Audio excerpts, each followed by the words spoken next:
I'm excited to be sharing the wisdom of Mitchell Beinhaker with our audience today. Mitch is a business attorney with more than 25 years' experience working with small business owners, entrepreneurs, and professionals. He advises businesses through all phases of operation, including startups, business development, and the legal aspects of running a business. Mitch runs his own corporate and business advisory practice in Cranford, New Jersey. He often speaks at workshops and is the host of his own podcast, The Accidental Entrepreneur, which focuses on helping business owners achieve success on purpose, not by accident. Welcome, Mitch. I'm so glad to have you on the show this morning. Thanks for having me. So first off, what is your personal definition of success? I think it's really being able to, do what you want to do, the things you want to pursue from a career standpoint, and be happy doing it. I know people that, make a lot of money, and they define success with that. I know people that are able to run their companies and do a lot of good charitable things. From my standpoint, if I can run my practice and I can charge people a reasonable fee and help them along the way and help them succeed in business, I consider that, successful. I try not to measure it from a monetary standpoint all the time. That's great. I was listening to an episode you did on one of your accidental entrepreneur episodes. Yes. Seems like you got your head on your shoulders here. Well, we're trying to get started with that. I have probably, I don't know how many episodes I have, up 4 or 5 episodes. I have a bunch in the can right now that are being edited. I'm meeting other people. But yeah, the idea of the podcast was really, I have a lot of people that come to me, unfortunately, as a lawyer, when things are, let's say they've gone awry. It's probably the best way to put it. And I'm now helping them, negotiate out of a lease that they're obligated to, dealing with equipment leasing companies, whoever they owe money to, because the business didn't succeed. And if I had been working with them before that, they might have had more of a fighting chance. So that's kind of the idea, so people can do things more purposefully and not just kind of haphazardly and throwing caution to the wind, which unfortunately a lot of small business owners do when it comes to business. They have an idea. They think that it'll be great. They have really no business background. They don't have an MBA, so they never went to business school. Well, there are resources out there. That's one of the podcasts I have up from the Economic Development Corporation. They have courses that you can take, but a lot of people just don't spend the time to, find those resources and so forth. So, we're coming along, I guess. That's great. You've been practicing business law for 25 years, right? Yeah, I started out after law school doing a lot of estate and trust work for small business owners. And what happened was, over time, the business owners needed business work as well, because when you own your own business, it's kind of part of your life. So I started doing business agreements and helping people form their businesses or sell their businesses or acquire another business, not on the public company side, but on the closely held side. So it's probably been, let's say, within the first 3 to 5 years where I kind of migrated into the business. I still do a lot of estate work, but it's generally for family-owned businesses, closely held companies, and business owners. Okay. We've got a huge amount of entrepreneurs that are following. We've got the Success Motivation Inspiration group on Facebook, and I think right now we're around 29,000 followers with, a lot more joining daily. Sure. I'll definitely put a link to your website, stuff like that, in the show notes here, because we'll be a great thing for our entrepreneurs who are just getting started and looking for loyal. So yeah, absolutely. Obviously, it's a jurisdictional thing, so I got to preface my comments if it's outside of New Jersey area, but in general, I can help them from an advisory standpoint. Okay. Can you share the steps that you take daily to improve? To improve my business? To improve business, yourself, your life, just advice for anybody looking to better themselves. Yeah, that's a good question. I would say when it comes to business development, because I always considered myself more of a business person than a professional. Some people look at the practice of law as a profession. Some people look at it as a business. I really think that if you don't look at it as a business, you're going to be out of business. So, but yeah, on a daily basis or on a weekly basis, I'm constantly looking to develop relationships with people so I can help them I have a list of people that I stay in touch with who are my centers of influence and mentors and things like that. From a motivational standpoint, I certainly listen to a lot of, that's what got me into the podcast to begin with, because I listened to a lot of podcasts and video. In the old days, it was tape sets, and we didn't have podcasts, so you'd ride around in your car wherever you're going to see people, and you'd pop a tape into the car. So those are the kind of things I do on a daily basis. I think every day you kind of wake up and kind of regroup and say, not that you're unemployed again if you're a business owner, but you do have to kind of figure out what drives, your business or your life or the things that you want to do that particular day and kind of prioritize them. That's great. You and I may be older than a lot of our listeners that may not have ever listened to a cassette tape. Right. But, I did that for years and years ago, and I had I'd take the soft lunch boxes and would have them absolutely filled with cassette tapes of different motivational speakers and entrepreneurs. Of course. I think maybe they probably can find a video on YouTube where some guy's holding up an 8-track tape and a cassette tape, because like my children who are 14 to 19, they have no idea what these things are.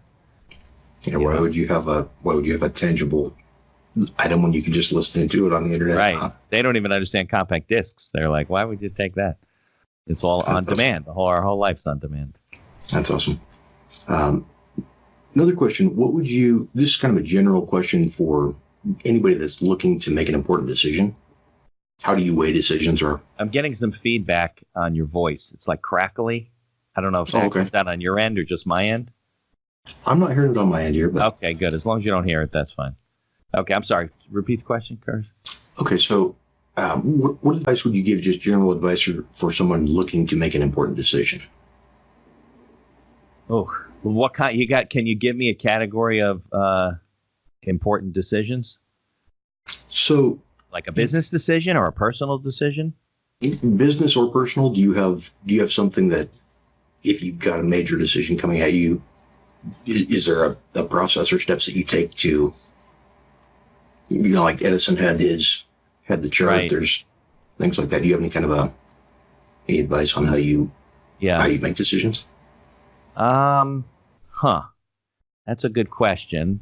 How do I make decisions? So I would say that I probably, depending on the problem when it comes to decision making, I'm kind of a black and white person. And, obviously as a lawyer and a business advisor, I'm dealing with a lot of people and helping them make decisions. So I think a lot of people don't lay out the costs and benefits of doing something. They tend to make decisions off the cuff.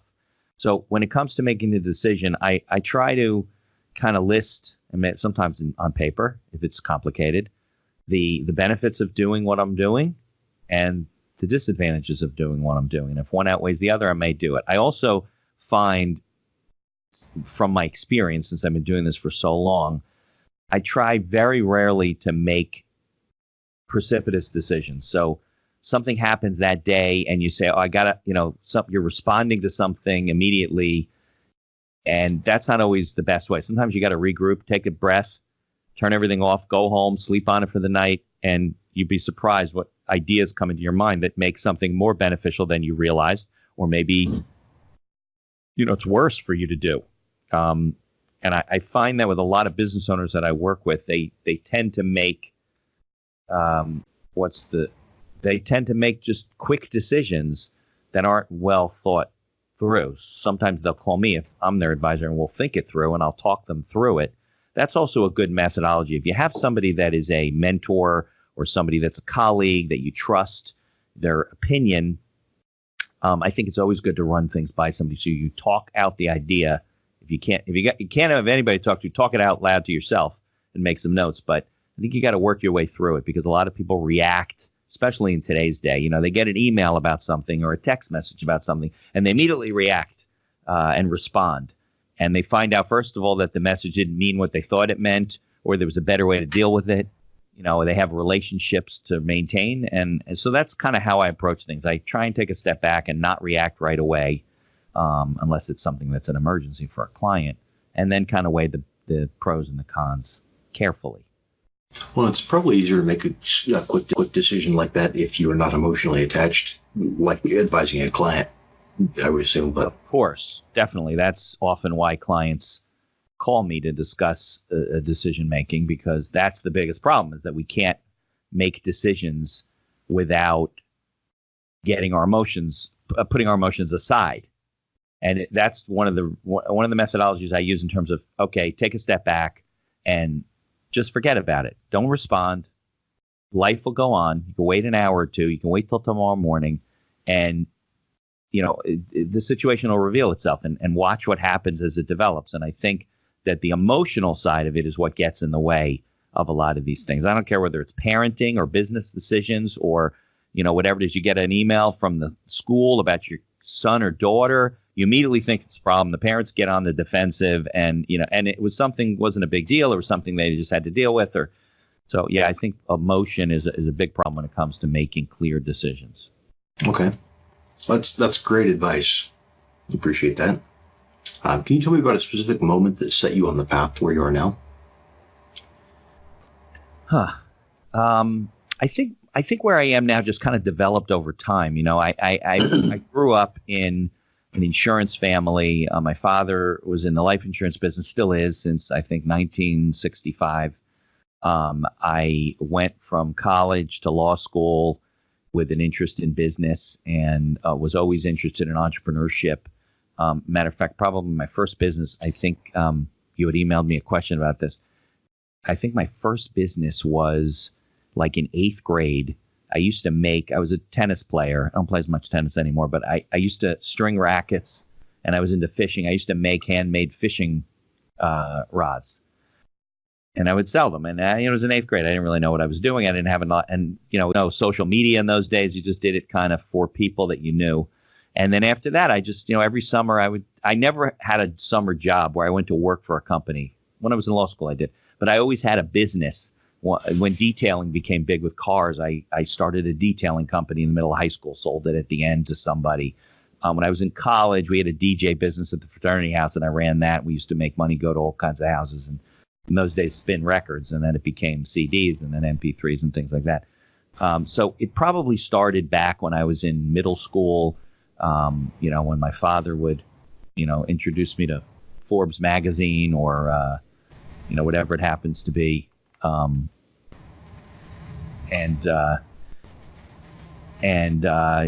it just kind of developed from there, and over time, just reading things and watching things and going to seminars and seeing. I've always had an interest in business. So when I followed the law path, I know this is a long-winded answer to your question, but when I followed the legal path, that was the road that I was really on. I don't litigate. I don't go to court. I might be in handcuffs if I'm in court, or if I'm a witness in a case, I would be involved if I was doing some business work. But everything I do is transactional. It's all, helping business owners, setting up, breaking down, whatever. Even on the estate side, I don't litigate. It's all transaction, document type of work.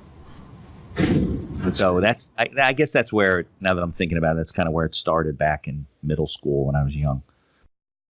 Yeah, a lot of the entrepreneurs I speak with started out very, very young with their own businesses that maybe aren't related at all to what they're doing now, but kind of a neat thing to see.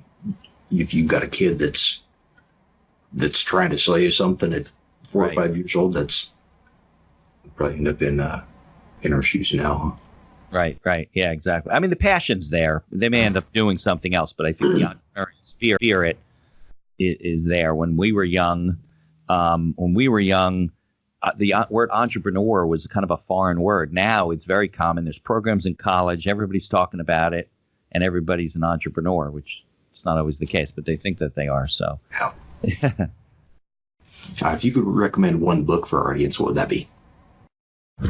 Oh, there's a lot of books that I like. My favorite book, if you're in a business, well, I guess for any business, customer service standpoint, keeping in touch with their clients, is a book I read years ago. They've updated it now to be more modern with technology, called The Referral of a Lifetime. It's written by a guy named Tim Templeton. It's a Ken Blanchard series types of books, like Gung Ho and those types of books.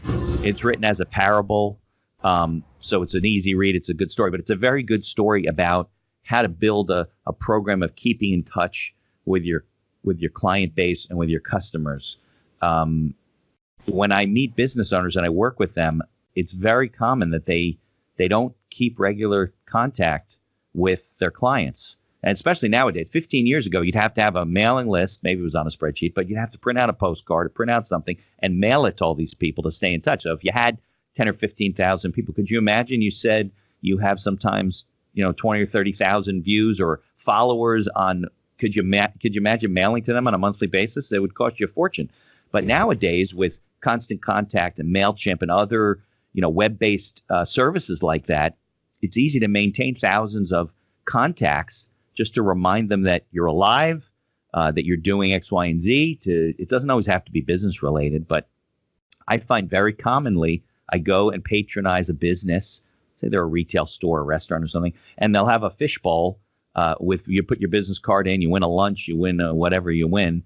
And I always know that I'll never hear from these people again, unless you win the lunch, but you don't. Yeah. So they don't use those names. They don't do anything with those names to stay in touch. Now, I'm seeing more and more of it, but I think that's why I like that book, because it highlights the fact that simply by keeping in touch with your clients and the people that you meet, you'll grow your business and you'll be successful. You can't start the day looking for new people, and forgetting about all the ones that you have relationships with. Yeah. And you can automate all that today. So I meet somebody, I put them on my mailing list. Immediately over the next, 3, 4, 5 weeks, they will receive emails from me. It's all automated. I don't have anything to do with it, and teaches them about my practice, as well as, announcing a podcast episode or anything else that's out there. So I like that book. There's also a series called The Go Giver, which I like very much. I think it's a 3-book series, but also written as a parable, another story like that. I like those kind of books that are easy reads and you can relate to them.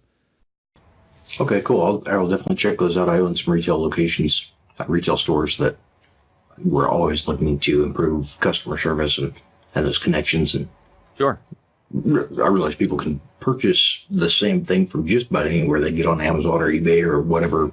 And right, you want them to think of you more than they think of other people. Yep. Right. Yeah, that's Amazon's those personal relationships. Yeah, and that's Amazon's advantage. Is that they're the IBM. I mean, they're the Xerox of photocopying now. Everybody thinks to buy something, unless they know you, they're going to go right to Amazon. Mm-hmm. So yeah, that's a good point. What character traits do you value the most in others? I think people. I want people to have integrity. You should always be doing the right thing for people, regardless of what your personal interests are. So if you're in sales and the right thing for this person to do is X, but it doesn't make you as much money, they could do Y, but it's not as good for them. Choose what's good for them. I don't think it's should never be a decision. I try to run my practice on either flat fee basis or a monthly retainer basis if I'm working on a project. I find that in the professions, hourly billing is a complete conflict of interest, because you're supposed to do the best job for your client, the least or reasonable cost, but you're pressured by the organization that you're part of to bill. Run up the hours, yeah. And it always leads to conflict with clients constantly. So I try to stay away from that stuff. That's great advice. That's one of the things in our retail locations where we'll have customers. Sometimes we'll have a customer come in that, they're streaming a ton of data. They want to be on Netflix or YouTube or whatever. Right. And looking to sign up and going, hey, we would love to make the sale, but our business, the way that we're structured, may not be the best option for them. So the majority of people that walk in are very happy getting better deals, better, they're not having the contracts and the monthly, all the exorbitant monthly fees. Right. But you have to be honest, and we teach all of our new sales people as well that if somebody walks in and they don't fit the model of what our business serves, we'll tell them, hey, you can run on down to whatever other store. There's a great, whatever the deal is there. So, right, and they'll always appreciate that. At the end of the day, they'll see through you anyway, because people catch on real quick. And when you do the right thing for them, it always comes back to you. Let's see what just happened here. You got Am I in? I've got you in 2 screens now. I see me in the corner, and I see you here, although your voice doesn't match the video all the time, but I understand. I hear everything. I got you. Am I split screen now? We were on split screen, and now I'm seeing two of you alongside of me. So you don't see yourself anymore? I do, yes. Oh, that must be my twin. I have a twin. No, I don't. Nice. All right. Here's a tough question for you. How do you push through tough times? How do I push through tough times? Just trying to keep things in perspective. I deal with a lot of business owners who, I've faced tough times too, but they, the sun will always rise another day. And sometimes the best thing when times are tough is that they will get better. So you got to kind of regroup and find out that, maybe your business is failing and you got a lot of people you owe money to, and you'll be surprised when people will work with you and you'll, if you're just honest and talk to them and take a deep breath. And unfortunately, that's the flip side of it, right? When everything's great and you're firing on all cylinders and you're making money and you're just waiting for the next 2x4 to hit you over the head without you realizing, because that's just like life. Life doesn't happen in a straight line. It happens in, ups and downs and things like that. So, I kind of try to, and I know a lot of people have trouble with this, especially from the emotional standpoint. When times are tough, personal or otherwise, you just got to take a deep breath and keep things in perspective. Sometimes that's very hard. But when it comes to business, it's not so hard. It's not your children that you're worrying about. Your life's not going to come to an end. You can always work with them. I mean, even people that owe money to taxing authorities, they're run by, there's human beings behind that. They're not just going to come in and take your whole life away from you and throw you in prison. That doesn't happen, except the people that are deliberately avoiding taxes. But for the most part, I've been able to negotiate arrangements with state taxing authorities, IRS, whatever, for clients when they're in trouble, and because they know too that they're not going to get paid if they just come and take the equipment in your office and then leave. So put boards on the doors. Correct. That doesn't really help them. Now that has happened because they have no other remedy. But in general, if you don't hide in the sand and you deal with things up front, be forward about what problems you're facing, you can work your way out of it. Okay, well, I appreciate that. This is an easier question here. What inspires you? What inspires me? I think certainly which I like on the legal side, the ability to help people and to, put them on a better road to success. I get involved with and speak at a lot of entrepreneurial academies for kids. We ran one for 4 or 5 years, actually.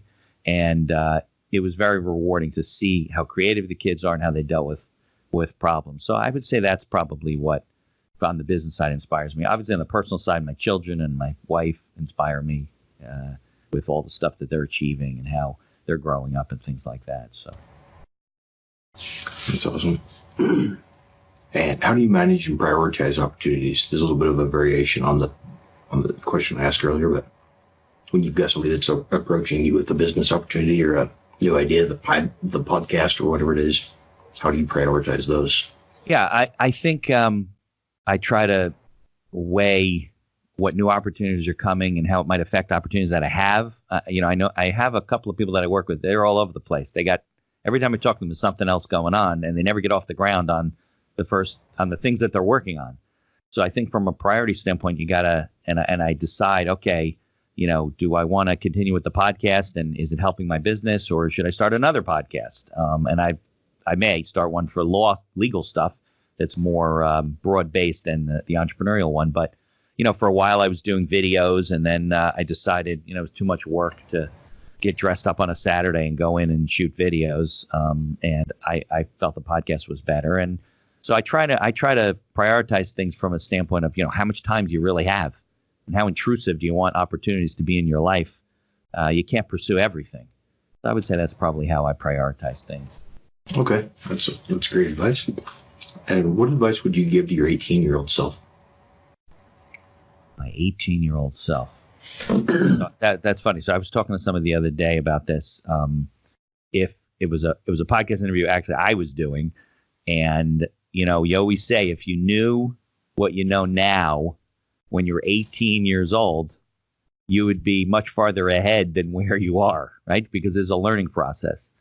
But having said that, I do have an 18-year-old son, 19 actually. It's hard when you're 18 or 19 to accept the advice and the things that a 50-some-odd-year-old person is telling you when you haven't had that experience. So my advice to myself would be to, first of all, to pursue more opportunities, to get a broad-based exposure to a lot of different things. That's easier now than it probably was when I was 18. But also to listen to advice and digest it and determine, is the things that people are telling me make sense or not, and what can I learn from them? Because I think a lot of people, when you're 18, you're just like, you think you know everything. Obviously you don't, because you're only 18 and you've only been an adult for a couple of years. So that's probably what I would do.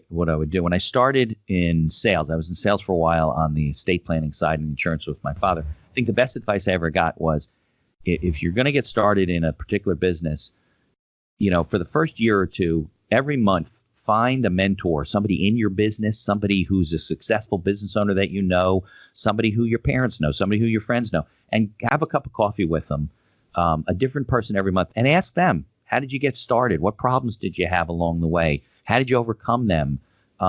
You'll find that a lot of people struggled and they failed their way to success. What advice would you give me that might help me avoid the problems that you ran into learning it on your own?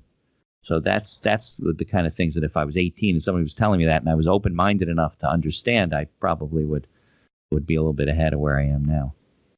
That's great advice. The mentorship thing is huge. A lot of us don't understand that until we get older and realize how much easier life would have been earlier on if we would have listened to advice. But right, correct. I personally, that advice you talk about, every couple of weeks, I'll try to meet up. I've got different friends that are, medical field or dental franchises or different things like that.